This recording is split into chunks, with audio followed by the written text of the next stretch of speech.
عليكم ورحمة الله وبركاته. إن الحمد لله نحمده ونستعينه ونستغفره ونؤمن به ونتوكل عليه ونعوذ بالله من شرور أنفسنا ومن سيئات أعمالنا. من يهده الله فلا مضل له ومن يضلله فلا هادي له. أشهد أن لا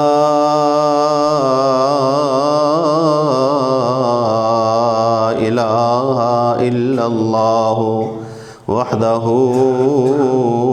لا شريك له وأشهد أن محمدًا عبده ورسوله. يا أيها الذين آمنوا اتقوا الله حق تقاته ولا تموتن إلا وأنتم مسلمون. يا أيها الناس اتقوا ربكم الذي خلقكم من نفس واحدة وخلق منها زوجها وبث منهما رجالا كثيرا ونساء واتقوا الله الذي تساءلون به والأرحام إن الله كان عليكم رقيبا. يا أيها الذين آمنوا اتقوا الله وقولوا قولا سديدا يصلح لكم أعمالكم ويغفر لكم ذنوبكم ومن يطع الله ورسوله فقد فاز فوزا عظيما. أما بعد فإن خير الحديث كتاب الله وخير الهدي هدي محمد صلى الله عليه وسلم. شر الأمور محدثاتها وكل محدثة بدعة وكل بدعة ضلالة وكل ضلالة في النار. إن الله وملائكته يصلون على النبي يا أيها الذين آمنوا صلوا عليه وسلموا تسليما. اللهم صل على محمد وعلى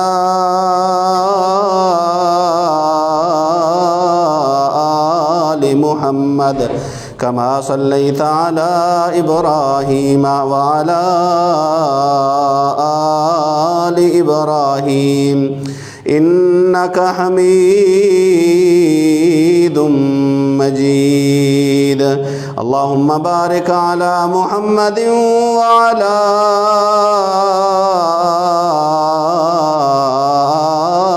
آل محمد كما باركت على إبراهيم وعلى آل إبراهيم إنك حميد مجيد. أعوذ بالله السميع العليم وبوجهه الكريم وسلطانه القديم من الشيطان الرجيم من همزه ونفخه ونفثه. بسم الله الرحمن الرحيم.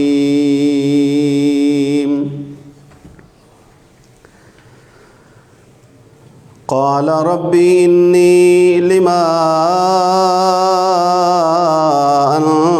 أنزلت إلي من خير فقير۔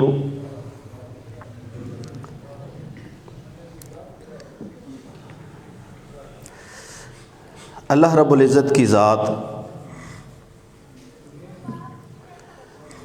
اور اللہ رب العزت کی مخلوق، ان دو میں جو سب سے بہترین ربط اور تعلق ہے ایمان لانے کے بعد، وہ تعلق دعا کا ہے، کیونکہ جو مخلوق ہے وہ ضرورت مند ہے،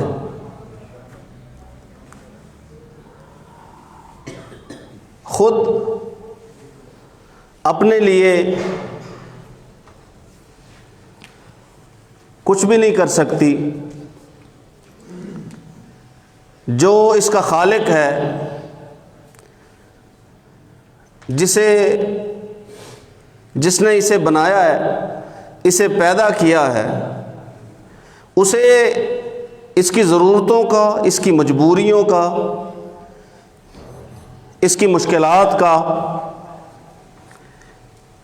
اس کی آسانیوں کا، اس کی کٹھنائیوں کا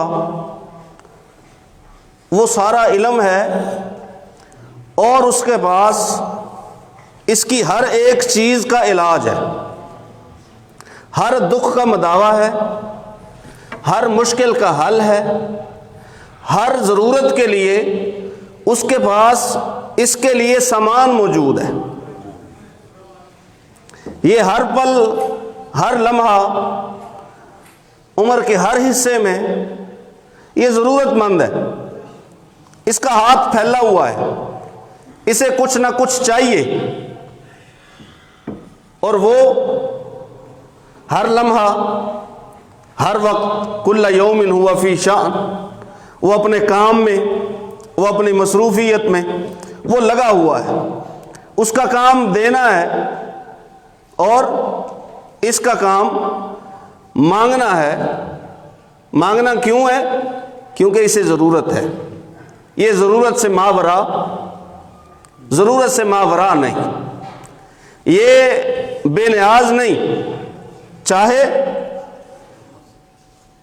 قوت و طاقت میں جسمانی طور پہ رستم زماں بن جائے، یا مال و دولت میں، کمائی میں، پیسے میں قارون بن جائے، یا شہرت میں، عزت میں، مقام میں ذوالقرنین بن جائے، کچھ بھی ہو، ہر ایک وقت اسے ضرورت ہے، مدد کی ضرورت ہے، تعاون کی اسے ضرورت ہے، اپنے مشکل میں کسی کے کام آنے کی، کہ کوئی میرے کام آئے۔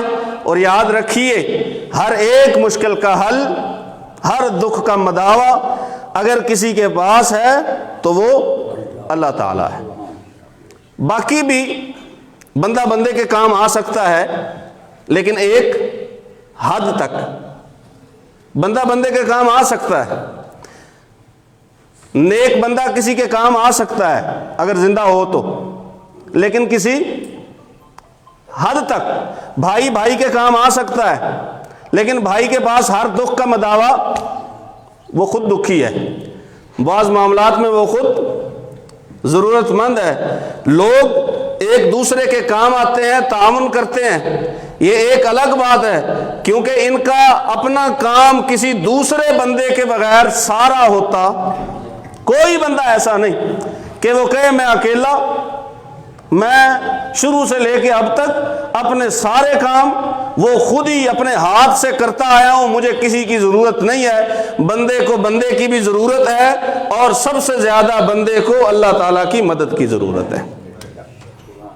اب یہ محتاج ہے، اب یہ بیچارہ ہے، اگر اسے اپنی اس محتاجی کا اور اپنی کم مائگی کا، اپنی ناپائیداری کا اگر اسے احساس ہو جائے، اور اسے پتہ چل جائے کہ میری جو حیثیت ہے اصل میں وہ کیا ہے، خصوصاً اس کے سامنے جس نے مجھے مٹی سے، پھر پانی کے ایک قطرے سے، پھر خون کے ایک لوتھڑے سے، پھر گوشت اور ہڈیوں کے مجموعے سے، پھر خلقکم من ضعف، پھر جب میں پیدا ہوا میں انتہائی کمزور، یہ وہ ذات ہے جو مجھے ان مراحل سے گزارتی آ رہی ہے۔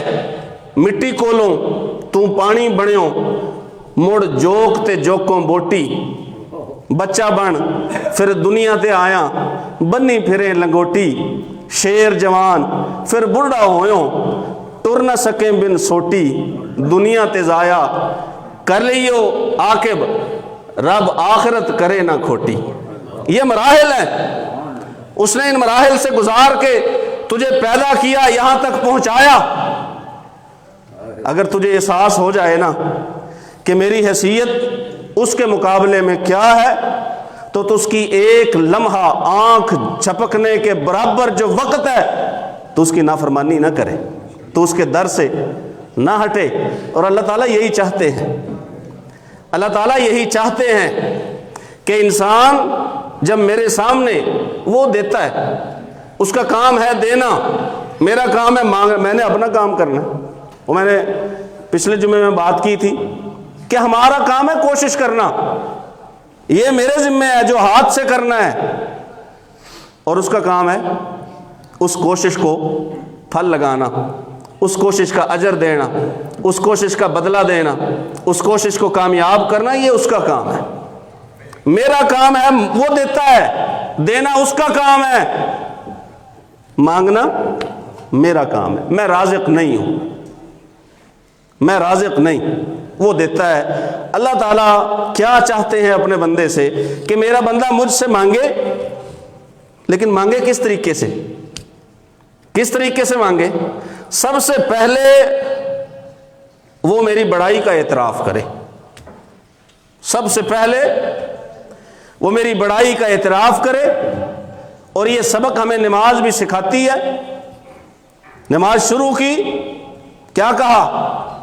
اللہ اکبر، ہاتھ باندھ لیے، سبحانک اللہم و بحمدک، پاکی تیری، تعریف تیری، نام تیرا برکت والا،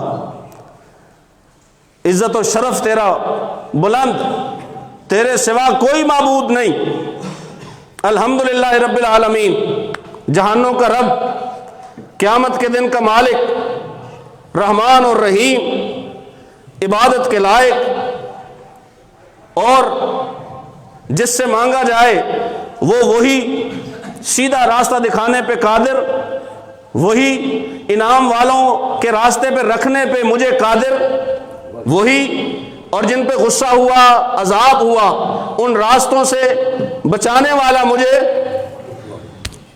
وہی ابتدا ہے۔ سب سے پہلے بندہ اس کی بڑائی کا اعتراف کرے، تو بڑا، تو اکیلا، تو بابرکت، تو تعریف والا، تو ثنا والا، تو مجد والا، تو بزرگی والا، تو بڑا قادر، تو قل اللہم مالک الملک، آیت قرآنی ہے سورہ آل عمران کی۔ اے پیغمبر صلی اللہ علیہ وسلم آپ فرمائیے، کہیے، اے اللہ یہ جو ساری بادشاہی ہے اس کا مالک تو ہے، تؤتی الملک من تشاء، تو جسے چاہے بادشاہت عطا کر دے۔ نبی سے کہلوایا، قرآن میں اتارا، تؤتی الملک من تشاء، جسے چاہے بادشاہی عطا کر دے، وتنزع الملک ممن تشاء، جس سے چاہے چھین لے، جب چاہے چھین لے، تعز من تشاء، عزت جسے چاہے تو دے دے، تذل من تشاء، جسے تو چاہے اسے رسوا کر دے، ذلیل کر دے، بیدک الخیر، بیدک سب کچھ تیرے ہاتھ میں، مجھے نقصان سے بچانا اس میں بہتری ہے میری، یہ بھی تیرے ہاتھ میں ہے، اور مجھے فائدہ دینا اس میں بھی میری بہتری ہے، یہ بھی تیرے ہاتھ میں ہے، بیدک الخیر، بھلائی، میری بہتری، وہ سارا کچھ تیرے ہاتھ میں ہے، انک علی کل شیء قدیر، کیونکہ تو ہر ایک چیز پہ قدرت رکھنے والا ہے۔ تولج اللیل فی النہار تیری مرضی ہے، دن کے کچھ حصے کو رات میں داخل کر دے، رات کے کچھ حصے کو دن میں داخل کر دے، تیری مرضی ہے تو مردے سے زندہ کو پیدا کر دے، زندے سے مردہ کو پیدا کر دے، مردے سے زندہ، زندے سے مردہ۔ یہ تعریف ہے، اس کی بڑائی ہے۔ قرآن میں جگہ جگہ آپ کو ایسے مقامات ملیں گے کہ جہاں سے آپ کو پتہ چلے گا کہ جب میں نے اپنے مالک سے کچھ لینا ہے تو سب سے پہلے کیا کرنا ہے۔ العزو بیاذ الجلال والاکرام، رسول اللہ صلی اللہ علیہ وسلم نے فرمایا مالک کائنات سے اگر دعا مانگنی ہے، کچھ حاصل کرنا ہے، تو اس کا ایک نام ہے، یا ذل جلال والاکرام یا ذل جلال والاکرام، آپ جیسے بھی پڑھ لیجئے، یہ اس کے ساتھ آپ چمٹ جائیے، اس سے مانگنا ہے ذل جلال والاکرام، ہیبت والا، جلال والا، غلبے والا، قہر والا، عزت والا، شرف والا، مقام والا، منصب والا، یا ذل جلال۔ تم اس کے ساتھ چمٹ جاؤ، جب چمٹ جاؤ گے تو کیا ہوگا؟ پھر وہ تمہیں عطا کرے گا۔ اب آئیے رسول اللہ صلی اللہ علیہ وآلہ وسلم کی ایک دعا ہے، آپ اسے دعا کے شروع میں پڑھا کرتے، اللہم انی اسألک، اے اللہ میں تجھ سے مانگتا ہوں، سوال کرتا ہوں، بِأَنَّكَ أَنْتَ اللَّهُ، کیوں؟ کیونکہ تو اللہ ہے، میں تجھ سے سوال کرتا ہوں، کیوں؟ کیونکہ تو اللہ ہے، تو دیتا ہے، میں مانگتا ہوں، میں ضرورت مند ہوں، تو ضرورتوں کو پورا کرنے والا ہے، لا الہ الا انت، تیرے سوا کوئی معبود نہیں، الاحد، تو اکیلا، الصمد، تو بے نیاز، الذی لم یلد ولم یولد، وہ جسے نہ ماں باپ کی ضرورت نہ اولاد کی ضرورت، ولم یکن لہ کفوا احد، تو وہ ہے جس کا کوئی ہمسر نہیں، کوئی ہم پلہ نہیں، کوئی برابری کرنے والا نہیں۔ اور رسول اللہ صلی اللہ علیہ وسلم نے فرمایا بھی اس بارے میں، جس نے ایسے مانگا، اللہم انی اسألک بأنک انت اللہ، جس نے ایسے مانگا اسے رسول اللہ صلی اللہ علیہ وسلم نے فرمایا تو نے اللہ کے اس نام کے ساتھ مانگا ہے کہ جس نام کے ساتھ اگر مانگا جائے تو وہ موڑتا، وہ خالی واپس نہیں لوٹاتا۔ مانگنے سے پہلے اس کی بڑائی، اس کا کبر، اس کا جلال، اس کا عزت و شرف، اس کی مجد و بزرگی، یہ اس کا احساس ہونا چاہیے، اس کا تذکرہ زبان پہ آنا چاہیے۔ اور دوسری بات، اپنی عاجزی، اس کی بڑائی اور اپنی عاجزی، اس کی بلندی اور اپنی پستی۔ اللہم انی عبدک، یہ رسول اللہ صلی اللہ علیہ وسلم کی دعا ہے، غور کیجئے، اللہم انی عبدک، اللہ میں تیرا بندہ ہوں، وابن عبدک، تیرے نوکر کا بیٹا ہوں، وابن امتک، تیری نوکرانی کا بیٹا ہوں۔ کیا حیثیت ہے مانگنے والا؟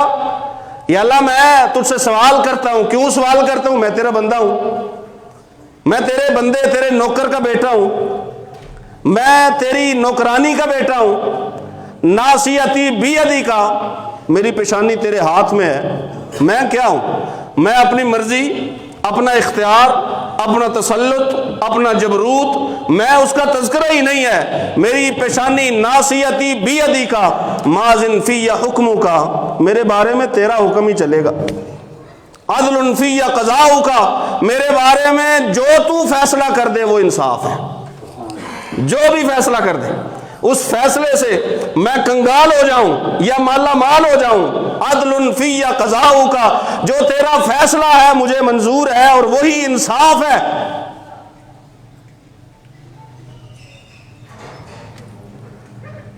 اللہم انی اسألک، اے اللہ میں تجھ سے مانگتا ہوں تیرے ان ناموں کے ساتھ جو تو نے اپنے نام خود رکھے ہیں، سمیت بہ نفسک، یا اپنی کتاب میں اتارے ہیں، انزلتہ فی کتابک، او علمتہ احدا من خلقک، یا اپنی مخلوق میں سے کسی کو سکھائے ہیں جو بھی نام، جو نام تو نے خود رکھے اپنے یا اپنی کتاب میں اتارے یا مخلوق میں سے کسی کو بتائے، او استأثرت به فی علم الغیب عندک، یا تو نے انہیں چھپا کے پوشیدہ رکھا، نہ کتاب میں اتارے نہ بتائے کسی کو، اپنے پاس ہے پوشیدہ۔ یا اللہ ان ناموں کے ساتھ تجھ سے دعا کرتا ہوں، دعا آخر میں کیا ہے؟ یا اللہ قرآن کو میرے دل کی بہار بنا دے، یہ دعا ہے۔ لیکن شروع میں آپ دیکھیے اپنی پستی، یا اللہ میں تو کچھ نہیں، میں تو کچھ نہیں، اعتراف، ندامت بھی، ربنا ظلمنا انفسنا۔ آدم علیہ السلام نے کیا کہا؟ ہم نے اپنے اوپر ظلم کر لیا، ہم نے اپنے اوپر ظلم کر لیا۔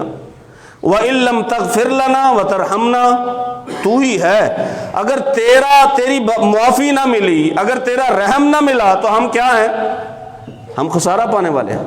لَنَكُونَنَّ مِنَ الْخَاسِرِينَ، میں کچھ نہیں، میں کچھ نہیں میرا مالک، میں محض تیرا بندہ، مجبور، بلکہ مجبور محض، تیرے سامنے اوقات ہی کیا ہے، اور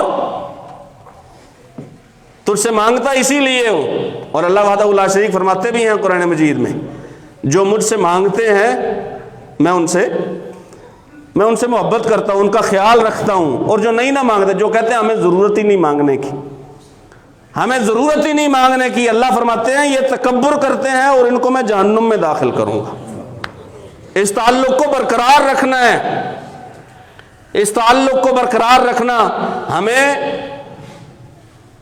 آج لوگوں سے، مخلوق سے ہم زیادہ امیدیں وابستہ کر رہتے ہیں، بلکہ بعض لوگ وہ لوگوں سے ہی مانگنے کو سب کچھ سمجھ لیتے ہیں، اس سے مانگ لیا، اس سے مانگ لیا، مانگتا رہا۔ اللہ وحدہ لا شریک اس سے ناراض ہوتے ہیں کہ تو بندوں سے، بلکہ بندے بھی ناراض ہوتے ہیں بندوں سے اگر مانگا جائے۔ لا تسأل بنی آدم حاجتا واسأل الذی ابوابہ لا تحجب، اللہ یغضب ان ترکت سؤالہ وابن آدم حین یسأل یغضب۔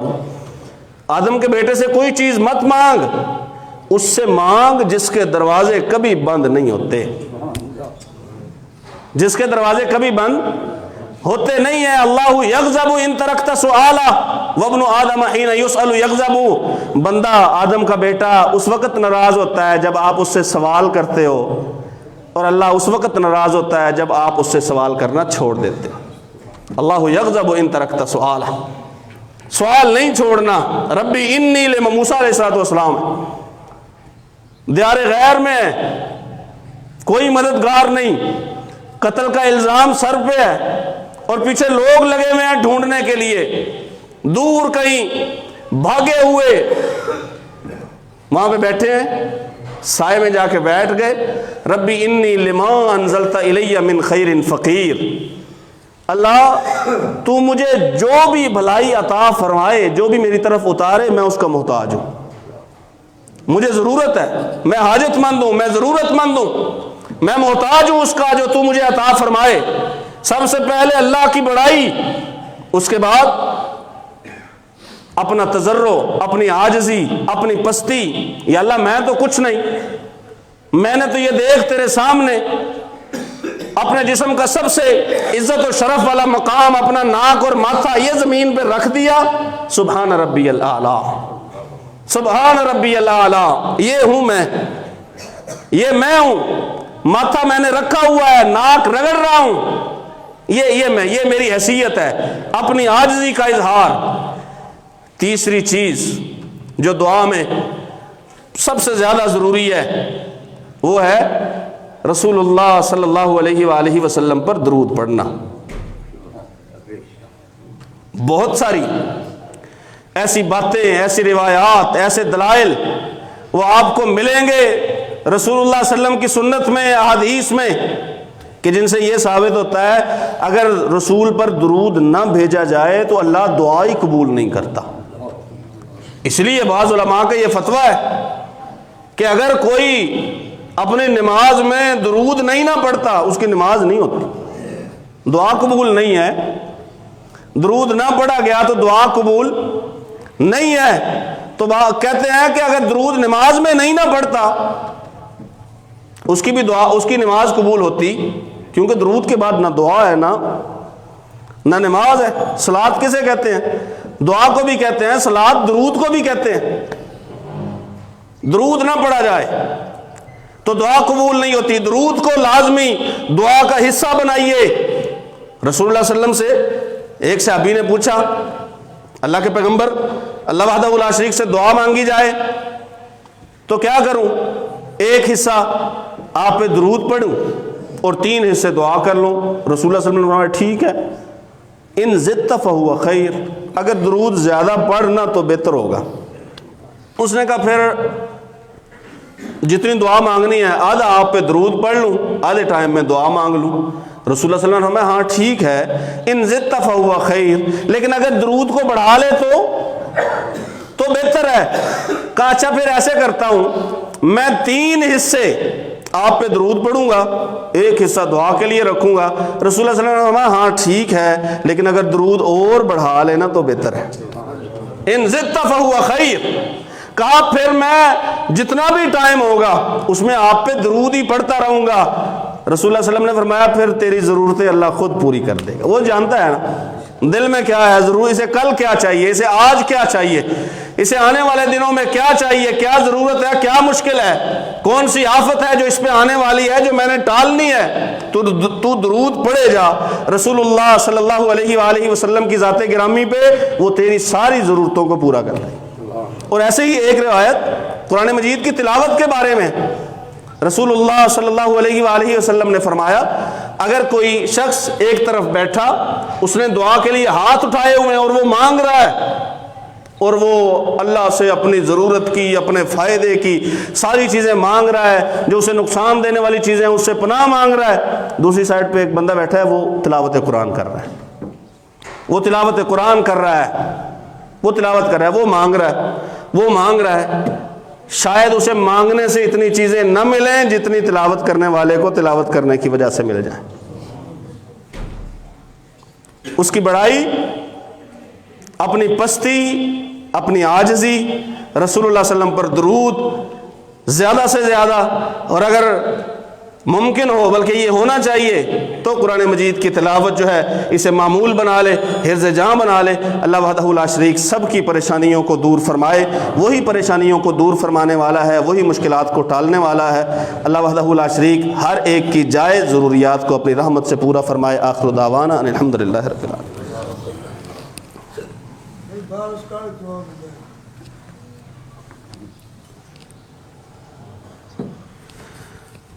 جی دعاؤں کی درخواست ہے جی۔